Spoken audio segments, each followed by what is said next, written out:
Accountancy में चाहे आपका कोई भी डे पे हुआ हो, I think now you are familiar with the system. जैसे प्रजितेश और अदर स्टूडेंट्स, आपका प्रतीक शायद पहला क्लास है, so the system is very simple but very convenient also for a lot of students.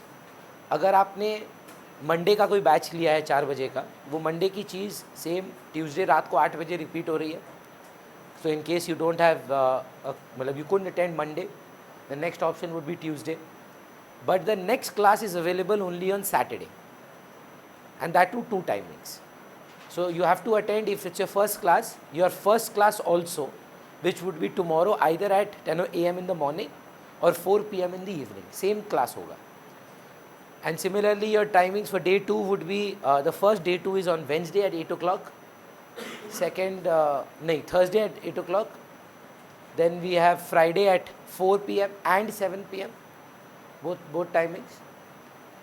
Then we have a Saturday 5:30 batch for people who want to do back to back, and we also have a Sunday 12:30 class. So that is how the system works. So you get a multiple option for classes. You can attend all the 4 classes if you want. If you think nahi aana possible hai charo class, try to attend the classes online, because right now it's about base building. तो जितनी बार आप करेंगे ना उतना better है, and I'll be very open and frank with you. I've learned that transparency रखने से आपका भी भला होता है, मेरा भी भला होता है. I don't come here with a script, है ना. So there would be certain things that I will be saying extra in your batch and some things extra in that batch. I will be covering that 100% in every batches. But आज ये बोल दिया, दूसरे में कुछ और बोलूँगा, मतलब ऐसा कोई फिक्स्ड सेट ऑफ मतलब लाइन्स नहीं है मेरे पास. सो अगर आप फ्री बैठे ही हैं, try to attend as many classes as possible अगर आप फ्री हैं, and then we can manage you know the main class आपका कौन सा है. सुनीति प्लीज़ गेट बंद कर दीजिए ना ढंग से, नहीं तो रूम ठंडा नहीं होगा.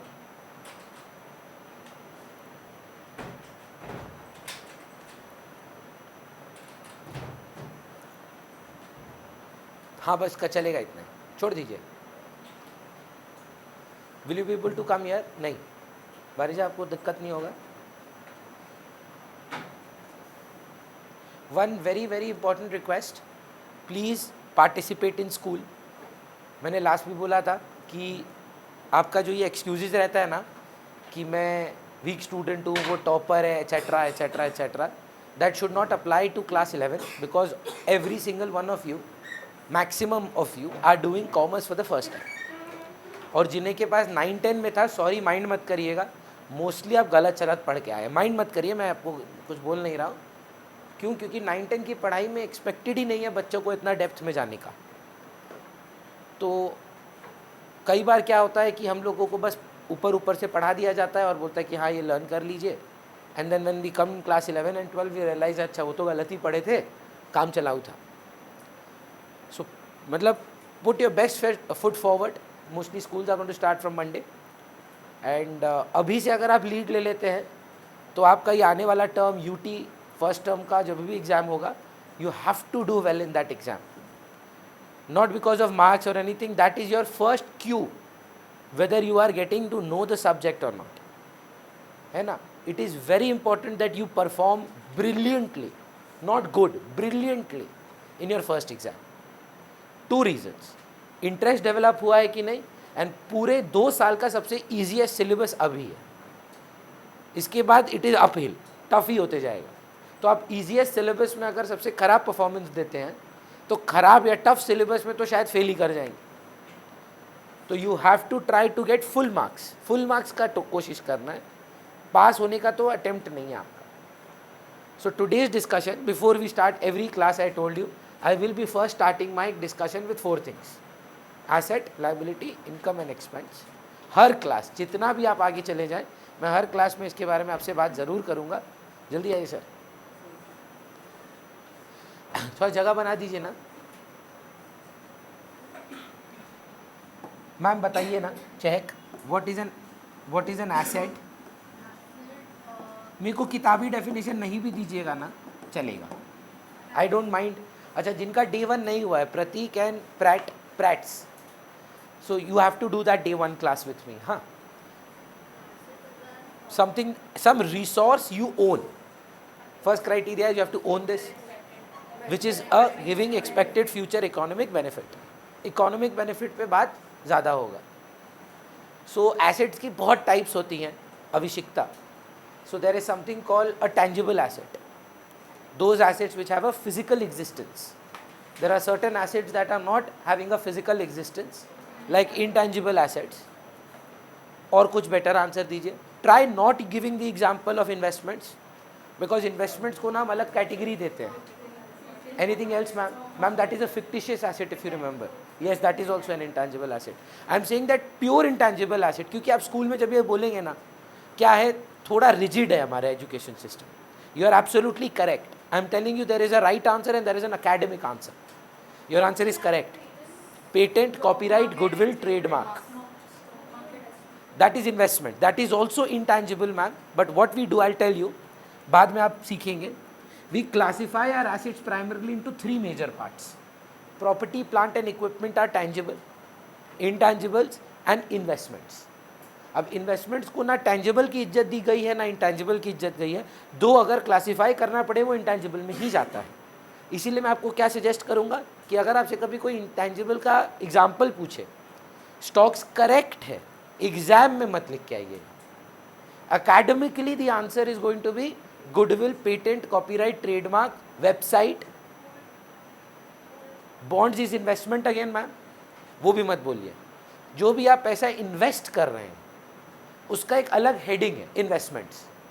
वो ना टेंजिबल में डाल रहे हैं ना इंटेंजिबल में डाल रहे हैं, अलग कैटेगरी क्रिएट कर रहे हैं, है ना. सो that is why I would suggest, I would request you that if you are ever asked an example of an intangible asset, try talking about the other ones like goodwill, patent, copyright. वो investment के under आ जाएगा. आप जब company own करते हैं ma'am, आप company का ना एसेट ही खरीदते हैं. So suppose you acquire Flipkart, your Walmart. So you don't acquire, the balance sheet doesn't show Flipkart, it shows land and building जो पहले फ्लिपकार्ट का था, that comes in your books. The cash that Flipkart had is your cash now.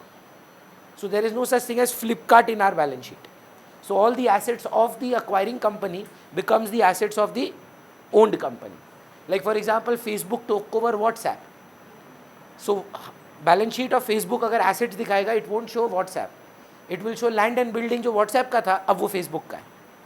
So again वही tangible या intangible या investments, तीन category में हम लोग तोड़ रहे हैं. पर yes, I think you are getting the idea. प्रतीक, आप एसी लेते हैं, फ्रिज लेते हैं, गोल्ड लेते हैं, कैश है आपका, पैसा बैंक में, एफडी है, ये आपके एसेट्स हैं. लेकिन इन पर अगर आप कुछ रिपेयर मेंटेनेंस करते हैं या आप कोई फ्यूल भराते हैं अपनी गाड़ी में, लास्ट बैच में जो मंडे वाले बैच में क्लास में बात हुई, कुछ बच्चे बोले बेनिफिट तो उसमें भी है. Yes, but the benefit is current. 1 महीना फीस देंगे, 1 महीना का क्लासेस मिलेगा, है ना. अगर आप 1 महीना नेटफ्लिक्स सब्सक्रिप्शन लेंगे, 1 महीना का आपको नेटफ्लिक्स का सब्सक्रिप्शन मिलेगा. So those things are called assets.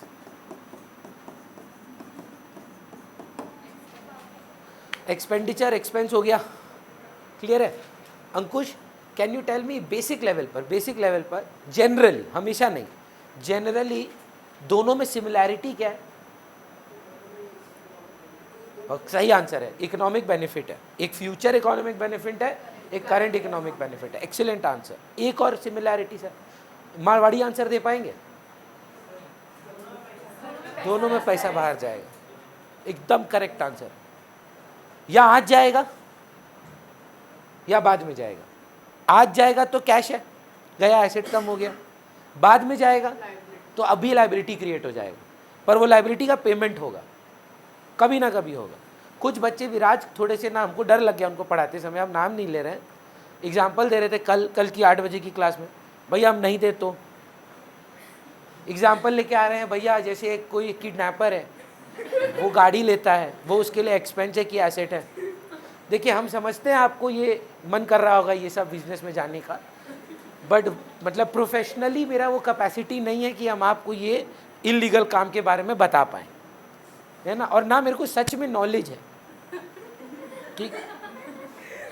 तो हो सके तो लीगल रखते हैं. हाँ, मतलब it is important that we just stick to the legality aspect of it.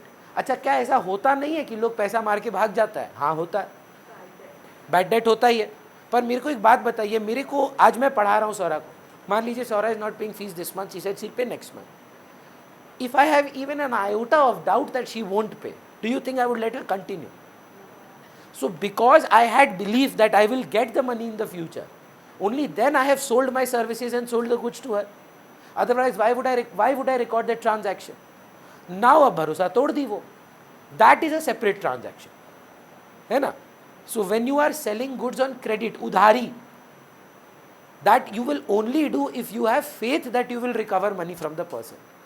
जैसे हम आपको बता रहे हैं 12 में मेरे मतलब पापा की साइड के एक रिश्तेदार हैं, उनकी बेटी पढ़ती है हमसे. आपको क्या लगता है हम डेटर बनाएंगे उनको?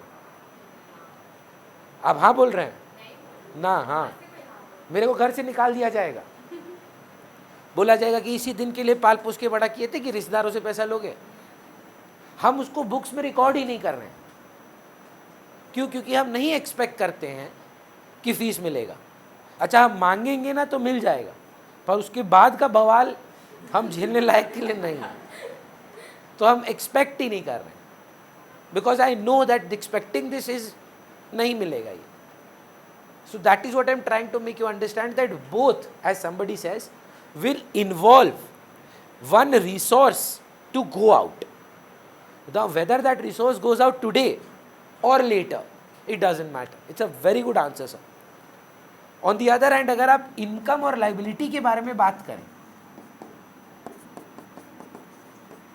any similarity anybody can tell me? Generally, भाई अपना मारवाड़ी आंसर, पैसा आता है. Generally, आप हमको लोन देते हैं ना मैम, पैसा आता है ना? और आप हमको फीस देते हैं तो भी पैसा आता है. जनरली बोल रहा हूँ, अभी मैं प्रूव करूंगा कि नहीं, हमेशा ट्रू नहीं है. लोन लेते समय money comes in, cash comes in, and when you give me fees, cash comes in. One I have to repay, the other I don't have to repay. One is my income, I have earned it, and the other is something that I have not earned, I owe it back to you. Mahatva, can you think of a transaction or something where money doesn't come in, but still it creates a liability?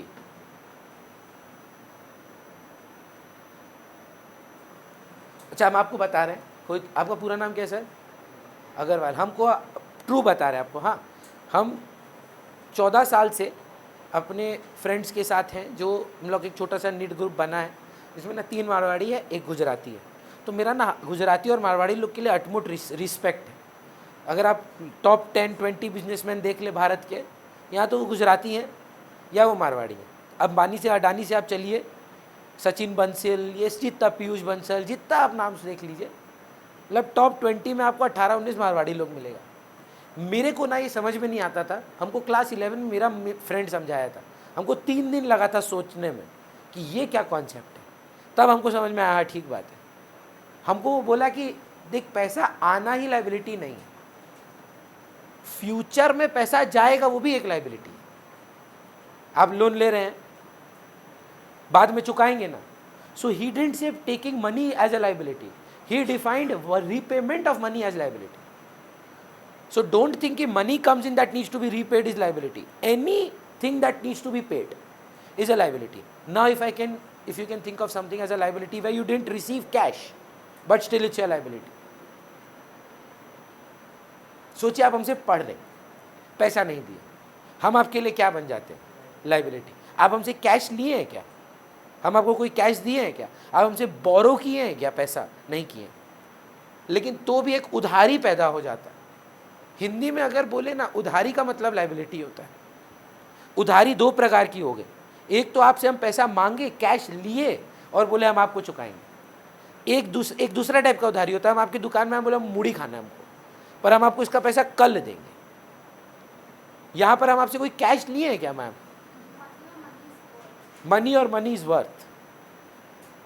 So something that I owe other people. So this was basically the first class in which we did a lot of other types of assets, tangible, intangible, fictitious. For people who had attended, Pratik, Prajitesh and everyone who is not attended, we will be doing it tomorrow. तो I would really suggest कि आप ये class कर लें, है ना. तो आने वाला 1 महीना मैं आपको ऑनेस्टली बोलूँ, आपका ना बेस ही बन रहा है. आप ये मत सोचिए कि आज का कोई टॉपिक कर रहे हैं हम लोग. एवरी डे मतलब 8 क्लासेज आप पकड़ लीजिए, ये आपका ग्रिप बन रहा है सब्जेक्ट के ऊपर. आज का क्लास क्या है, एक हमारा अगला चैप्टर है जो हमको लगता है कि काफ़ी रेलेवेंट है कि आप आज इससे इंट्रोड्यूस हो जाएं. The name of the chapter is called gap, generally accepted accounting principles. शायद आपके स्कूल में आप बोल रहे थे यही स्टार्ट हुआ है, या जनरली आप कुछ बोल रहे थे ना, जनरल से स्टार्ट किया है, तो यही शायद आपके स्कूल में स्टार्ट किया होगा. तो हमारा पहला चैप्टर जो है, हम भी चैप्टर वाइज जा ही रहे हैं, ठीक है.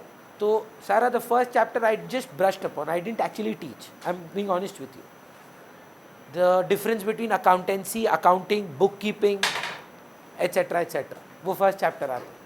Second chapter was basic accounting terms, जिसमें मैंने आपके साथ transaction, event, capital, liability, external internal, assets, tangible intangible, fixed current, ठीक है, एक्सपेंडिचर, इनकम, प्रॉफिट, गेन, ये सब चीज़ों के बारे में, मतलब terms that you are knowing. Insolvent क्या होता है, बैंकरप्ट क्या होता है, मतलब बैड डेट क्या होता है, basic terms that you should know as a student. Academic purpose से अगर मैं पूछूं तो ये मार्क्स कैरी करते हैं 0, पर इनके बिना ना आप बाकी चैप्टर्स नहीं कर पाएंगे. So that is why this is your base. Similarly again this is comes in theory little bit, but again if you don't understand this well, there is going to be some fundamental problem. So total में 12-15 हैं, हम लोग आज जितना हो सके discuss करेंगे, ये 2 क्लास में ख़त्म होगा. पर हाँ, थोड़ा सा अकाउंटिंग ट्रीटमेंट्स भी हम लोग बात करना चाहेंगे आज. So we are discussing first, अच्छा 2 पार्ट में डिवाइडेड है मैम. हाँ, एक है जनरली एक्सेप्टेड अकाउंटिंग प्रिंसिपल्स. अब प्रिंसिपल्स के 2 पार्ट किए इन्होंने बोला एक अजम्पशंस और एक कॉन्सेप्ट्स. अजम्पशन सिर्फ 3 है. For example, it's important right now that you agree और डिसएग्री. हाँ, पहले ही आप मना कर दें या हाँ बोल दें, हाँ भाई आप ठीक बोल रहे हैं. फॉर एग्जाम्पल मैम, आप रिसेंट घर में एसी लेते हैं मान लीजिए, what do you think is the life expectancy of your AC? 2 years ma'am, 10 years, Viraj let's say 5 years. Who is correct, who is incorrect? भैया nobody is correct, nobody is incorrect, it depends on use. किसी का AC बहुत ज़्यादा चलता है, ख़राब हो जाएगा जल्दी, उसको एक्सपेक्टेशन है कि वो 2 साल ही चलेगा, वो 2 साल में डेप्रिशिएट करना चाहती हैं उस एसी को. On the other hand Divisha wants to depreciate the AC in 10 years. On the other hand, Viraj wants to depreciate the AC in 5 years. Is he wrong or is she wrong or Divisha wrong? No, everybody is correct. That is their assumption. So at what level, जैसे मैं आपको बता रहा हूँ, थोड़ा आपको भी लग सकता है कि कैसे बच्चे होते हैं, पर होते हैं. अरे मैं भी बाद में धोखा खा के ही सीखा हूँ. एवरी मंथ का 10% ऑफ माई इनकम मैं अज्यूम ही कर लेता हूँ कि पैसा नहीं आएगा. I assume a bad debt of 10% every month. कितना बोलोगे बच्चा को? अब नहीं दे रहा है क्या, घर जाके पीट तो नहीं देंगे? तो बोल दिए नहीं दे रहा है, बोल दिए नहीं दे रहा है, बोल रहा अगला महीना अगला महीना अगला महीना, फिर आया ही नहीं. आदमी कब तक सह लेगा? 1 महीना के बाद फिर मैसेज कर ही देते हैं, ठीक है फिर आप ग्रुप से चले जाओ. अगर कोई फाइनेंशियल इश्यू होता है ना तो हम खुद ही बोल देते हैं कि यार आप ठीक है आप मत दो, लेकिन भाई नहीं देना है, आप क्या कर सकते हैं. आप तो हम एज अ मतलब what I have learned in my teaching experience that 10% ना बैड डेट होगा. हो गया है क्या सारा? कभी ज़्यादा कभी कम भी तो हो सकता है. हो सकता है ये बैच ऐसा है बोले अरे भैया का पैसा पूरा क्लियर करेंगे, तो भी मेरा एक्सपेक्टेशन क्या था? True false. अकाउंट्स में बहुत अजम्पशंस होने वाले हैं, because it is going to be a presentation of numbers and I have to be very clear with this.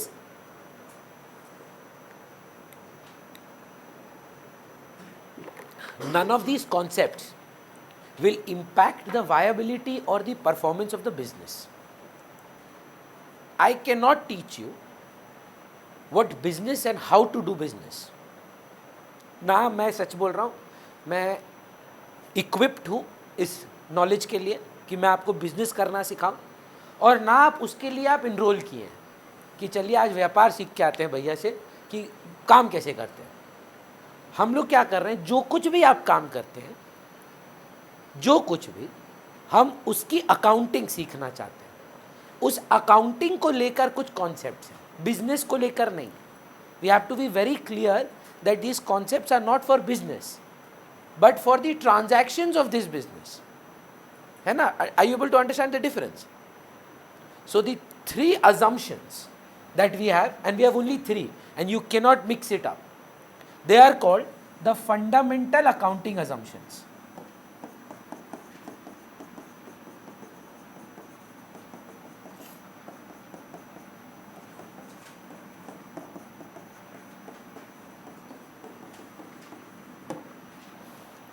Fundamental accounting assumptions 3 है. आज लिखना होगा सौरा, हाँ थोड़ा. From today you will be writing a little bit. अच्छा, मेरा एक question है, ज़रूरी है कृष्णा ये असम्पशन सब फॉलो करें? कई बार बिजनेसेस में नहीं फॉलो होती हैं. ये बोल रहे हैं कि अगर तो आप फॉलो कर रहे हैं तो आप मत बताइए कि आप फॉलो कर रहे हैं, लेकिन अगर आप गलती से डिविएट कर रहे हैं इन असम्पशन से, ये बताना होगा. भैया व्हाट डज दैट मीन? मान लीजिए वारिजा मेरे को घर पे खाने पे बुलाती कि भैया आप घर पे खाना खाने आइए, एंड जनरली उसके घर में सनफ्लावर ऑयल से खाना बनता है. मेरे घर में भी जनरली सनफ्लावर ऑयल से खाना बनता है. ये बात बताने का नीड है कि भैया ये जो आप खिचड़ी खा रहे हैं ना, ये मस्त सनफ्लावर ऑयल में बना है? नहीं, जनरली अकाउंटिंग असम्पशन ये है कि सबके घर में सनफ्लावर ऑयल से बनता है, तो आपके घर में भी बना होगा. मेरे को बोलने का नीड नहीं. लेकिन अगर आप सनफ्लावर ऑयल की जगह लेट से मस्टर्ड ऑयल में खिचड़ी बनाते हैं, तब आप हमको इन्फॉर्म करेंगे कि देखिए जनरली ऐसा होता है, हम ये फॉलो नहीं कर रहे हैं. So if there is a deviation from fundamental accounting assumptions, it needs to be mentioned. But if everybody is following fundamental accounting assumption, it should not be mentioned that we are following fundamental accounting assumptions. It is so fundamental, ये सोच के देखिए क्या बोल रहा है. It is so fundamental that if nothing is mentioned, it will be assumed that you are following it. The first assumption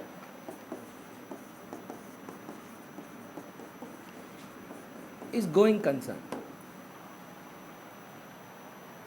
अच्छा, पहले लिखवाऊं कि पहले समझाऊं? जो आप बोले. पहले लिखवा देते हैं, ठीक है, लिखिए. उसके बाद समझाऊंगा तो शायद बेटर समझ में भी आए. लिखिए. It is assumed while recording transactions, it is assumed that while recording transactions,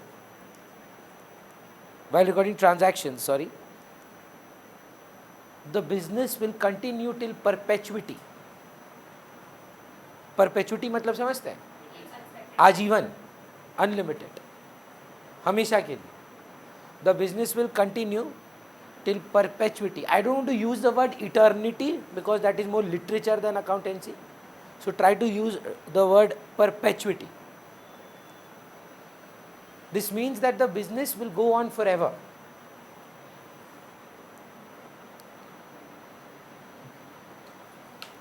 ठीक? There is neither the need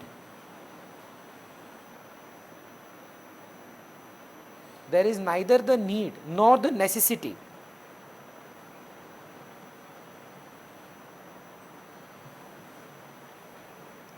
to curtail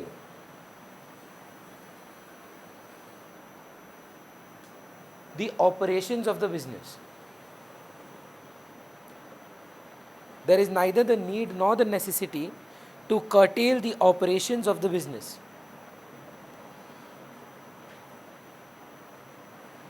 full stop. कहाँ तक सर? नहीं, छूट गया उसका. The operations of the business. It is only due to this assumption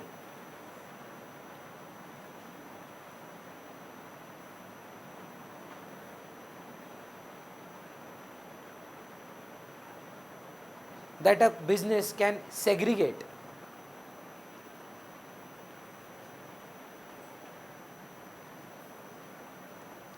between an asset and an expense. It is only due to this assumption that a business can segregate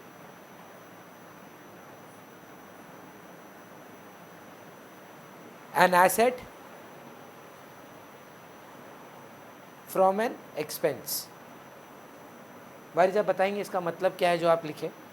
in your own words. It means that while you are Preparing the accounts, accounts. while you are recording the accounts, that you will assume that the business will go on forever or perpetually, because otherwise you will not be able to differentiate between what is an expense or an asset. हमको नहीं लगता हमको बोलने का ज़रूरत है अगर आप उसका आंसर सुन लिए कि we are only being able to record that this is giving current economic benefit and future economic benefit only because we expect we have a future.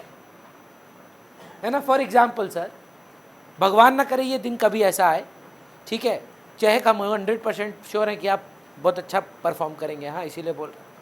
Class 11 में आकर चहक बोलती है कि एंड में भैया नेक्स्ट ईयर का फीस ले लीजिए. अब हमको पता चल गया है कि चहक क्लास 11 छोड़ने वाली, मतलब ड्रॉप करने वाली है, 12 में जाएगी ही नहीं. वो सोच लिया है कि उसको विवाह करना है, सोच रही है, ऐसे रियलिटी नहीं है. या मान लीजिए विवाह क्यों करना है, उसको बाहर जाके पढ़ाई करना है. 11, हाँ 11 का पढ़ाई नहीं करना है, कोई और दूसरा डिग्री चाहिए उसको. तो आज जब वो बाहर जाके पढ़ाई करना चाहती हैं, जो नेक्स्ट ईयर का फीस है उनका तो नेक्स्ट ईयर पढ़ाई में है ही नहीं. भैया how is this relevant? Think about it.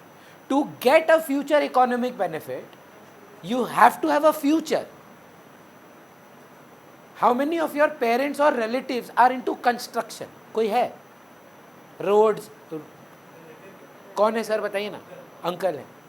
90% of constructions are something called joint ventures.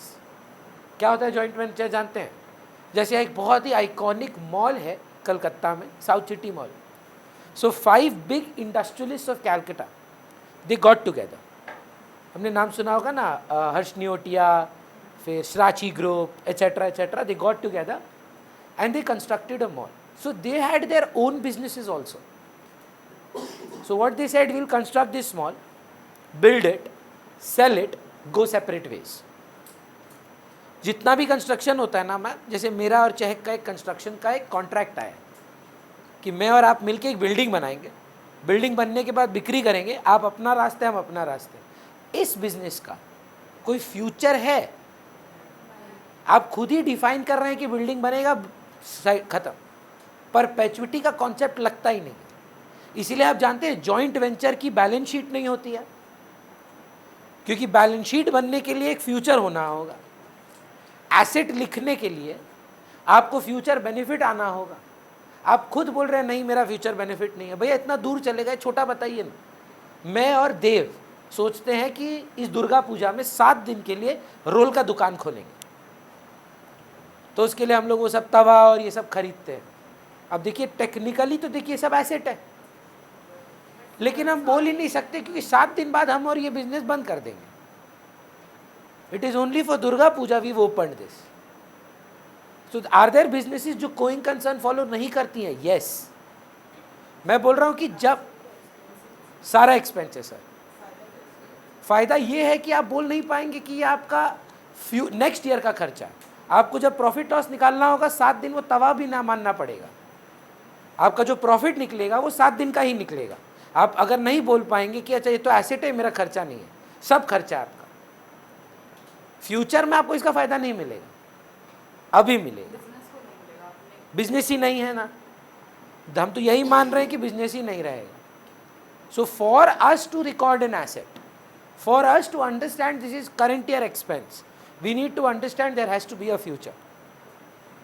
अभी कोविड में ना ये बहुत बड़ा हल्ला था for malls, for multiplexes, restaurants.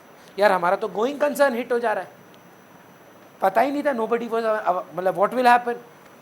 सो आप एक बार हो सके अगर आपकी जान पहचान में कोई रेस्टोरेंट वाले हैं, बड़े रेस्टोरेंट में, आप उनसे पूछिएगा कि आपकी अकाउंटिंग ट्रीटमेंट में क्या अंतर है. उन्होंने डिस्क्लोजर दिलवाया है, पता है कि it is possible that our going concern is affected. So any acquisition of an asset will not be treated as an asset for these months, जब तक हम लोग नॉर्मलसी में नहीं चले जाते. लग ही नहीं रहा है कि हम ऑपरेट कर पाएंगे, लग रहा है बिजनेस बंद हो जाएगा. उनको तो एसेट ही मानना पड़ेगा. अब जो वो बिकेंगे प्रॉफिट में तो प्रॉफिट, लॉस में तो लॉस. आज से आप जो ट्रांजैक्शंस रिकॉर्ड करेंगे उनको आपको एक्सपेंस ट्रीट करना पड़ेगा. अग्रीड है। सर कोई रियल एस्टेट डीलर जब लैंड खरीदता है वो उसका एक्सपेंस होता है ना? मतलब हम ये मतलब समझना चाह रहे हैं कि वो सिर्फ खरीद के बेचना चाहता है। हाँ, वो परचेज लिखता है, लेकिन अगर वो लेके रख दिया, उस पर बिल्डिंग बना रहा है, तब लैंड एसेट है, बिल्डिंग क्रिएट हुआ, वो खर्चा है, और सेल हुआ बिल्डिंग। समझ रहे? जनरली ये लोग लैंड को एसेट मानता है, बिल्डिंग को परचेज कर देता है खर्चा। पर हाँ, आपका आइडिया करेक्ट है, डिसीजन सही जा रहे हैं। पंखा बंद कर दें, चलिए ठीक है, बहुत गर्मी हो जाएगा। थोड़ा देर फिर क्या करते हैं ना, पंखा कम कर देते हैं। कृष्णा ऐसे रेगुलेटर घुमा दीजिए तो ऊपर होगा। हाँ, जाएगा हाथ, वही तो। हाँ, बस बस एक तो, और उधर वाला भी कर दो, लेफ्ट में। हाँ बस, चलिए। Going concern is fine. Consistency,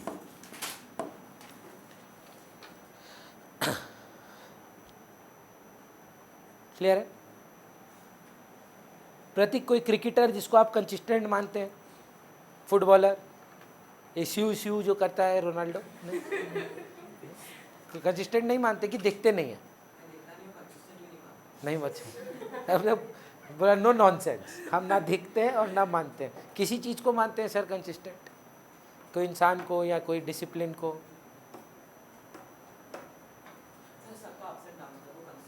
कोई कंसिस्टेंट नहीं है। बोल रहे अकाउंट्स में लेकिन नीडेड है। जो कोई भी आप अजम्पशन यूज़ करेंगे, जो कोई भी प्रोफेशनल जजमेंट आप यूज़ करेंगे, उदाहरण के तौर पर अगर आप सोचते हैं कि ये एसी आपका 20% डेप्रिसिएशन होगा, अच्छा 20% depreciation, Divisha do you understand, ये 5 साल चलेगा? Can you correlate? 20%, 20%, 20%, 20%, 20%, 5 times. Similarly अगर मैं बोलूँ कोई एसी 4 साल चलेगा, so what's your depreciation rate?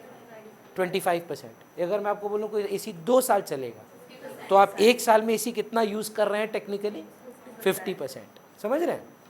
सो अगर आप ये अजम्पशन लेते हैं मैम कि आपका 20% एसी यूज़ हो रहा है 1 साल में, आपको ये कंसिस्टेंटली अप्लाई करना होगा। आज LSA, कल SBGS, फिर LSA, फिर SBGS, ये नहीं करना है। जो डिसीजन लीजिएगा उसको स्टिक करना है। जो प्रोफेशनल जजमेंट लिया है आपने, जो अकाउंटिंग ट्रीटमेंट आपने किया है, जो अजम्पशन, और हाँ या ना में जवाब दीजिए, अजम्पशंस लेना होगा। मैं एक उदाहरण के तौर पे आपको बताता हूँ। आप लोगों में से किसी का भी कोई ऐसा बिजनेस है जहाँ पे इन्वेंट्री बहुत होता है, मतलब स्टॉक, गुड्स बहुत बच जाता है साल के एंड में? जैसे मेरा एक एक्सपीरियंस था, जब मैं ऑडिट पे जाता था, one of my favourite companies was Berger paints. बहुत ही मज़ेदार कंपनी है। एज अ ऑडिटर ना बहुत मज़ा आता था। सबसे पहले पार्क स्ट्रीट में था, तो वो लोग जब बुलाते थे ना, तो खाने में पार्क स्ट्रीट का खाना लंच पे देते थे। जहाँ से मजा आओ, जो मन में मंगाना है मंगाओ, वो ला के देते थे। तो मन लगता ही नहीं था काम पे जा रहे हैं। ब्रेकफास्ट पे फ्लूरीज का सैंडविच आता था, फिर बारबेक्यू का खाना, फिर 1 स्टेप अप का डिनर। तो दैट्स माई फेवरेट क्लाइंट। तो जब when I was working, Berger was the best client, and the inventory valuation was also a big deal there. So ma'am I tell you, they deal with paints, इतना तो आप जानते होंगे ना विराज।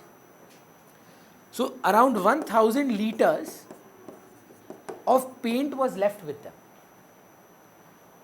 इसमें एक ही जगह से प्रोक्योर्ड पेंट होगा कि अलग अलग जगह से होगा? अलग अलग जगह से। सो वेंडर ए का 200 लीटर था, वेंडर बी का 600 लीटर था, वेंडर सी का 1000 लीटर था, वेंडर डी का 2000 लीटर था। तो कुछ सेल हो गया, कुछ सेल हो गया, कुछ सेल हो गया, कुछ सेल हो गया, एंड में बचा 1000 लीटर। जब मैंने ए से लिया था 10 रुपया लीटर था, जब मैंने बी से लिया था 11 रुपया पर लीटर था, जब मैंने सी से लिया था तो 8 रुपया पर लीटर था, जब डी से लिया तो 6 रुपया पर लीटर था।